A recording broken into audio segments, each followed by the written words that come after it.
Et moi naudile, wa wa wa wa. Et moi naudile, arrête de pleurnicher mamanda.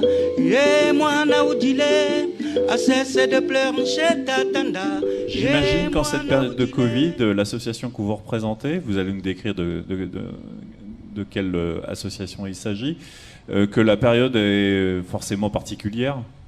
Oui, forcément. On parlera de l'activité un peu après, mais c'est très difficile, surtout nous, pour les personnes à qui on s'adresse en fait dans le cadre de notre association, qui sont les gens du voyage. Et donc, avec le Covid, ce qui nous impacte le plus, c'est la peur déjà que les gens ont de cette maladie, pour eux, pour leurs enfants, pour les anciens. Et ce qui nous impacte à un autre niveau, c'est la difficulté de certaines administrations à se déconfiner et moins de rendez-vous physiques dans les guichets et tout ce qui est lié aux démarches administratives et les ruptures un petit peu dans les parcours là depuis le confinement. Alors j'aurais dû commencer par ça, c'est votre association, est-ce que vous pouvez nous décrire le type d'activités qui sont les vôtres ? Donc on est une association née en 1974 à Rezé, les services régionaux itinérants, et on a la particularité de s'adresser à un public qui sont les gens du voyage. Je fais un petit pas de côté juste pour dire qu'en ce moment il y a pas mal d'amalgames entre les gens du voyage et donc les migrants d'Europe de l'Est, Rome, de Roumanie ou de Bulgarie. Donc les gens du voyage, nous, ce sont des personnes françaises nées sur le territoire français depuis des fois bien longtemps, qui ont par contre la particularité d'être encore itinérants ou semi-itinérants. Donc avec un mode de vie qui nécessite des besoins particuliers auxquels on essaie de répondre. Donc nous, l'association, on a 3 grands volets donc pour le public voyageur. À savoir, on peut faire bénéficier les gens d'une domiciliation, parce que quand on est itinérant ou semi-itinérant, par définition, on n'a pas d'endroit fixe où recevoir son courrier. Donc nous, on peut faire boîte postale ou être organisme agréé donc, par la préfecture pour être élection de domicile pour les personnes, donc de la domiciliation légale. En lien avec ça, donc, on distribue le courrier des personnes. Voilà, donc on a des permanences tenues par des bénévoles. Et puis ensuite, sur les autres activités, on est sur la prévention et la lutte contre l'illettrisme, donc prévention auprès des enfants scolarisés, la lutte contre l'illettrisme plus pour un public adulte qui souhaite apprendre à lire et à écrire. Et puis le dernier volet de notre activité, c'est tout ce qui est le soutien aux activités économiques. La particularité du public des voyageurs, c'est pour beaucoup d'avoir une micro-entreprise et donc avec les difficultés que ça comporte parfois dans la gestion administrative. Donc on a des collègues qui accompagnent les voyageurs qui le souhaitent sur ce volet-là. Alors, vous, qu'est-ce qui vous a persuadé de vous engager dans cette association ? Alors moi j'ai donc travaillé toujours auprès de publics, on va dire, dits en difficulté, parce que c'est pareil, nous, notre association, elle est sur le champ de l'action sociale. Les gens du voyage sont des personnes diverses en France. On peut raisonner aussi en termes de classe sociale, il y en a des plus riches, des plus pauvres, et donc nous, notre association s'adresse quand même aux plus précaires de ce public-là. Donc voilà, moi ce qui m'intéresse dans mon travail, c'est peu importe l'origine, j'ai envie de dire, c'est plutôt d'essayer de contribuer à la réduction des inégalités des chances, à militer un petit peu pour la prise en compte de certains publics qu'on oublie dans les politiques, etc. Voilà. Et donc, ce qui m'a touchée dans cette association, à laquelle que j'ai la chance de diriger depuis 2 ans maintenant, c'est entre guillemets une vraie association avec donc un mouvement de professionnalisation né en 1974 par des bénévoles. J'ai envie de dire ceux qui ont tenu la boutique pendant très longtemps. Et depuis le milieu des années 2000, la professionnalisation arrive, mais on garde cette particularité d'avoir un fort réseau de bénévoles. Nous, on est 7 salariés, mais on a une 40aine de bénévoles qui nous soutiennent, très engagés, très fidèles. Donc ça représente à peu près 2,5 temps plein de bénévolat en plus des 7 collègues que nous sommes. Et c'est vraiment la force de notre association. De quoi avez-vous le plus besoin actuellement ? Eh bien justement, de bénévoles. Toujours et encore. C'est cette fameuse... Voilà. fameux besoin de recrutement que rencontrent toutes les associations, finalement. Oui, et puis je vais refaire un lien avec le Covid. Là, c'est la rentrée scolaire.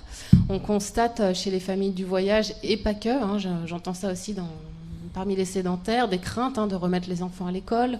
Comment ça va se passer ? La crainte d'avoir la maladie qui se véhicule dans la famille.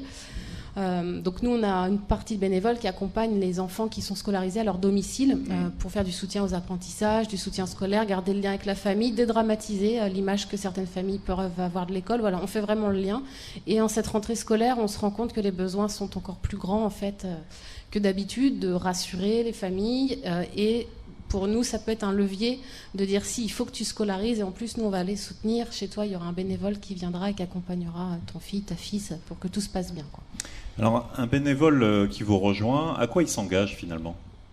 Il s'engage à ce dont il a envie. Donc déjà, on a 2 salariés, nous qui sont coordinatrices du réseau de bénévoles. Donc ça, c'est aussi une force parce que c'est vrai que voilà, avoir des bénévoles, ça nécessite aussi d'encadrer, de s'en occuper, de proposer des choses, de former.